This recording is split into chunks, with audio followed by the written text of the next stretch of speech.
Right now, there is a machine so large that it spans entire continents. It is so precise that it must stay perfectly balanced every single second, and so essential that if it stops, modern civilization begins to break down in a matter of days. You don't see this machine, you don't hear it, but it powers everything: your lights, your phone, the internet, hospitals, water systems, and the global economy itself. Today, we're going to explore the largest machine ever built, the power grid. We'll see how electricity must be produced at the exact moment you use it, why a single failure can cascade into massive blackouts, and why some of the most important parts of the grid take over a year to replace if they are destroyed. And stick with me until the end, because the most surprising part of the power grid isn't how big it is or how complex it is. It's the one problem engineers still can't solve.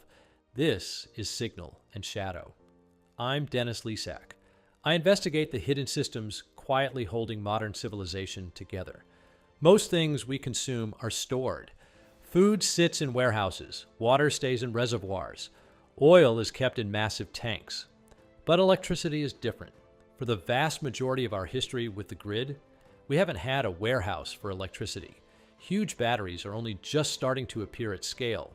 For the last century, the rule has been simple: supply must equal demand instantly. When you turn on your toaster, a power plant somewhere, maybe hundreds of miles away, has to work just a tiny bit harder to produce those exact electrons at that exact moment. If everyone in a city turns on their air conditioners at once, the machine has to feel that load and respond in real time. There is no buffer. It is a live, breathing circuit that spans a continent. How does the machine stay in sync? It uses a heartbeat called frequency. In North America, that heartbeat is 60 hertz, or 60 cycles per second. In Europe and much of the world, it's 50 hertz. Think of the grid like a massive tandem bicycle with millions of people pedaling. If more people jump on the bike, higher demand.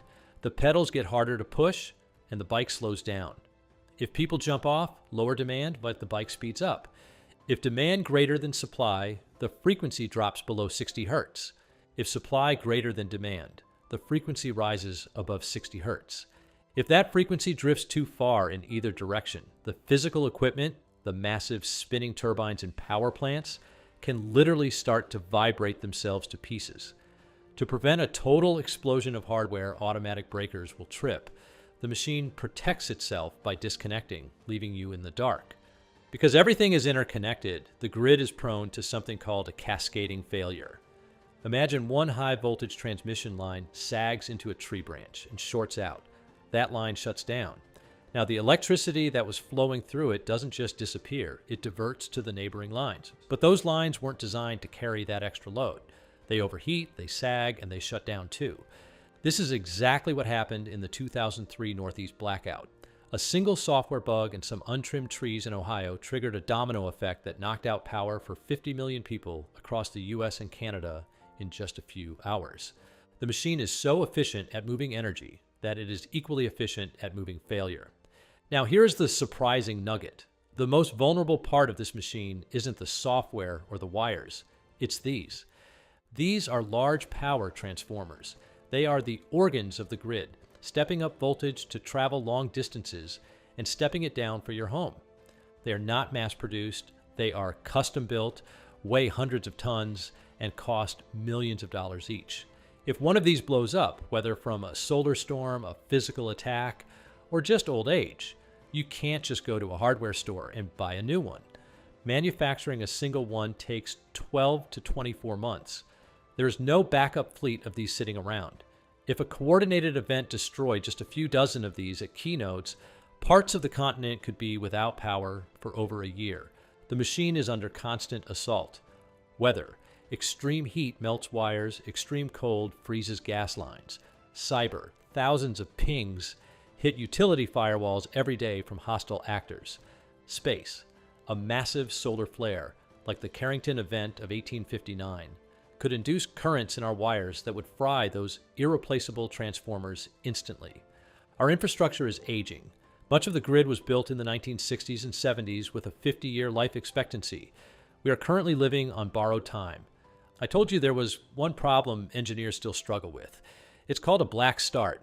If the entire grid goes dark, a total system collapse, How do you turn it back on?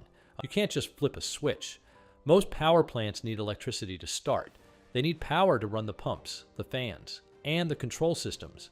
But if the grid is dead, there's no power to run the pumps. It's a chicken and the egg scenario. Engineers have to use small, specialized diesel generators to start one small plant, then use that plant to wake up a larger one, carefully re-syncing the heartbeat of the machine piece by piece, city by city. It is a high-stakes manual process that could take weeks in a total collapse. The power grid is a miracle of engineering, a continent-sized machine that must never fail, yet is constantly on the verge of it. Next time you flip a switch and the light comes on, remember, somewhere the machine is exhaling just for you. Thanks for watching.